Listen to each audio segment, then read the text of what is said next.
Hi class, welcome to week 12 of BUAD 301. This week is going to be a pretty simple week. You will have some work you will need to complete from the previous week. So I don't want to assign anything too much in detail where it's going to take away time from working on your case study from the previous week. So this week, I just want to go ahead and review your executive summary assignment. You have nothing from this week that's going to be due at the end of the week. However, you do have your Starbucks case analysis, which is due on Sunday, November 12th. I am still grading the case analysis from your in-class assignment 2 weeks ago. I will be finished with those probably by I'm going to try to finish by Monday night. Tuesday night, the latest, is when they will be done. So if you have any questions, just let me know. That way, the rest of the week, you can finish up your Starbucks case analysis. However, you should have been at least working on it since we did sign it a couple weeks ago. I just want to make sure to get back your case analysis from when we met during week 9. Which was on hydro fruit. So that will be graded and given back to you by Tuesday night.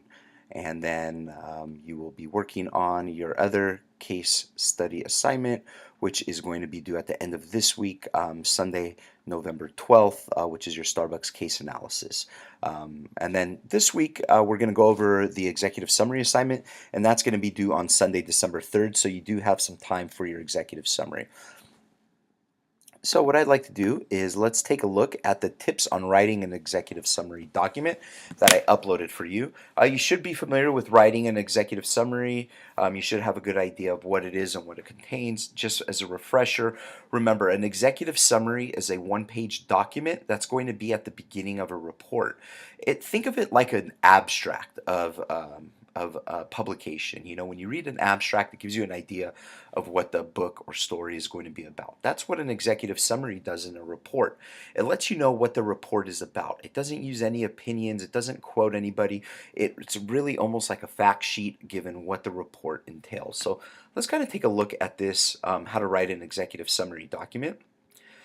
So the executive summary, this is what you need to include. Your purpose, what the report, the article, or the book examines, what the author discusses. So you're talking about what the author discusses.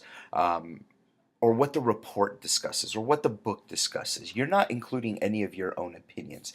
So that's why you want to make sure you leave out your own opinion, leave out new external data, maybe points that are irrelevant to the central argument or examples or background.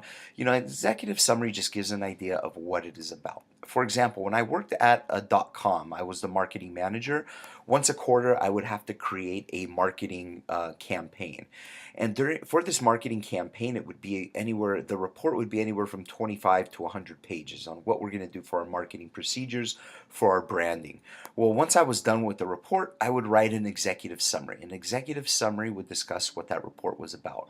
When I gave my 50 100-page report, however many pages it was, to the CEO at a meeting, he would go to the executive summary, he would read the executive summary, and he would either approve it or disapprove it. He wouldn't even read anything else in the report that I put together. So that's why an executive summary is important, because a lot of times people are going to look at the executive summary, just read that, and they're going to form their opinion about the report. So the process, read the material and highlight main points. So for your executive summary assignment, which we're going to be going over, whatever you decide to write your executive summary on, read the material and highlight the main points. Watch for keywords and highlight as you're going. Some clues that you can do are headings. Where are the headings of this report? What are some things that you can describe? Watch for words that indicate main points. So if there's words that show first, second, initially, usually they're talking about something that is important, and this is probably something you're going to need to include in your executive summary assignment. Words that express causation, such as accordingly or as a result. Information that comes after these words is usually something that's going to be important. Or words that signal essentials, such as basically, crucial, or foremost. Topic sentences, often at the end or the beginning of the paragraph. These may be important, things you may need to include. Watch for words that indicate non-essentials, such as words announcing opinions, such as I think, I believe, or in my opinion, or words pointing out examples, such as for instance or such as. You want to stay away from that. Organize the information into a draft summary. Read through the draft and delete what is unnecessary. Be sure you have included the results, conclusions, or main ideas. So as you write your executive summary, write it so it's a page and a half to 2 pages. The assignment you turn in cannot be more than 1 page. But when you first write the draft, if it's over a page, it's easier to take information out rather than trying to add more information in. Don't piece your summary together from thinly disguised quotations from the text. In other words, don't copy. Rather, your summary needs to read smoothly and sentences should be logically connected. Do not use quotations, even those enclosed in quotation marks in your summary. What you need to do is paraphrase. You need to put the edited version of the summary in your own words, if the author is someone other than you. So let's take a look at your executive summary assignment.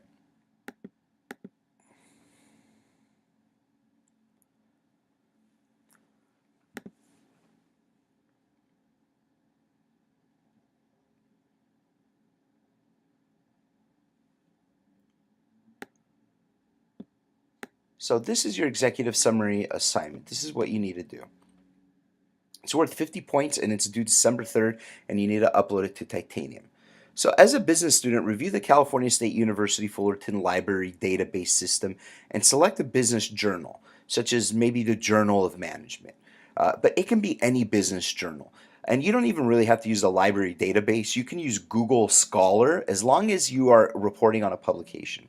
So searching the database for an article using ProQuest or EBSCOhost or any other your choice, select an article related to a business topic you may be interested in. Maybe you're interested in social media in the workplace or advertising with social media. These are business topics you could search for. The article must be at least 5 pages long and a subject of interest that you prefer. And then complete an executive summary. So this article that you find, which is going to be 5 pages, you are not going to upload that. You do not need to upload the article that you find. Again, do not upload it. I'm going to take your word that you do find an article that is more than 5 pages long. So what I want you to do in an executive summary is make sure to identify the author, the article title, journal, and date of publication. Give an explanation what the author intended to do in the study or article. Summarize 3 or 4 of the most important findings of the study or article. Summarize any recommendations made, include a conclusion statement. So the whole point of this is I want to be able to read your executive summary and know exactly what that article discussed by just reading your 1-page executive summary. So your guidelines. Your current executive summary may not exceed 1 page. You do not have to turn in your article you chose to write about. Executive summaries are standalone reports. They should make complete sense without referencing to any outside source, including the original source. Executive summaries do not contain quotations, references, or examples. They merely present the key concepts of the argument made in the original source. Executive summaries must be flawless. They impress the reader by presenting no visual or conceptual barriers in the document. So format. Use your own words. Do not copy text from the article. Do not write a memo or a letter. Center a heading at the top, executive summary. So, let's go ahead and create a new document and I'll show you kind of what I'm looking for. This way you have an idea. So you want to format your title to say executive summary.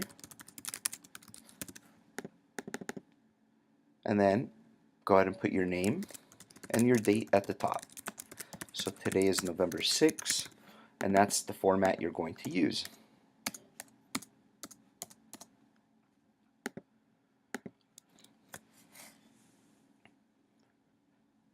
So use 1-inch margins in 1-inch margins in size 11 or 12 font. Single spaced, leave 1 blank line between paragraphs. Spell check and proofread your work carefully, and please make sure to write in the third person. And remember, you're going to be created using the class rubric. So let's go back to take a look at what you want to write about. So let's say you go to Google Scholar, or you use EBSCOhost, or the library database. I'm going to use Google Scholar in this place. And let's say I want to find an article on social media marketing. That's something that really interests me. So here's a book, here's a PDF discussing social media marketing. So look at this one is 8 pages long. This is great. Maybe I read this article and this is something that really interests me. So let's say this is the article I want to write my executive summary on. So what I need to do is take all this information and put it into my executive summary. So let's go back and take a look at the assignments.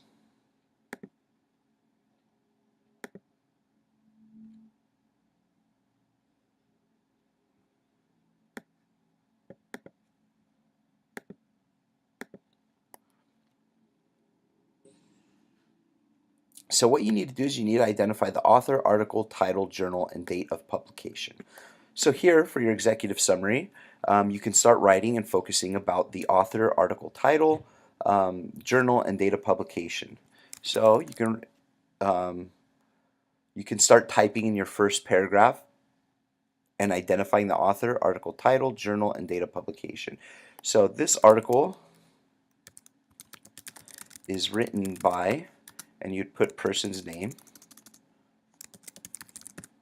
Oops, let's just put author's name.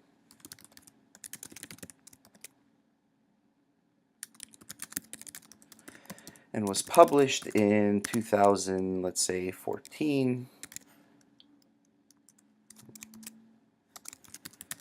The title of the publication is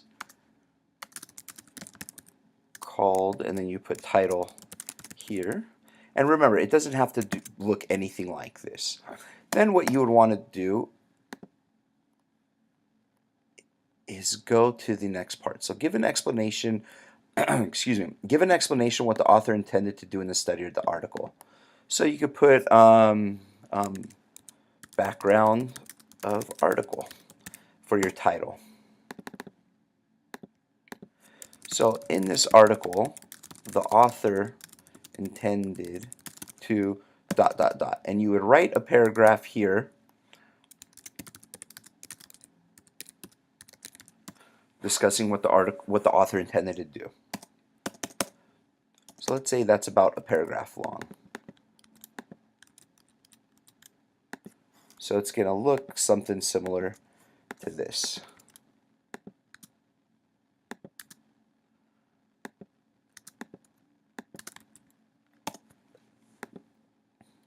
Then summarize 3 or 4 of the most important findings of the study or article. So maybe the first finding is social media increasing in business. That's my first title. And I discuss what the author wrote about for this subject here.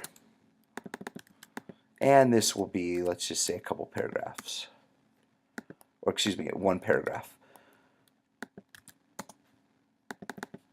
Then the next title was 3 ways to increase productivity. And you would discuss what the author talks about in the subject here. So he or she talks about 3 things.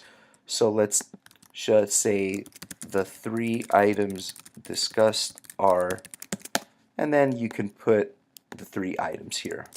Item 1, item 2,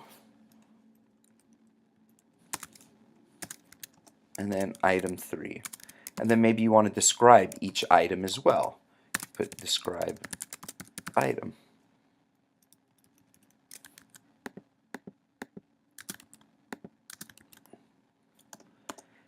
And then maybe the third point I want to discuss is social media growth in the workplace. So social media marketing growth. So let's say that's something else that the author discusses, and I would discuss that here as well. So now I have 3 key points, and then at the end I would put the conclusion. Remember, you want to stay away from your own opinion.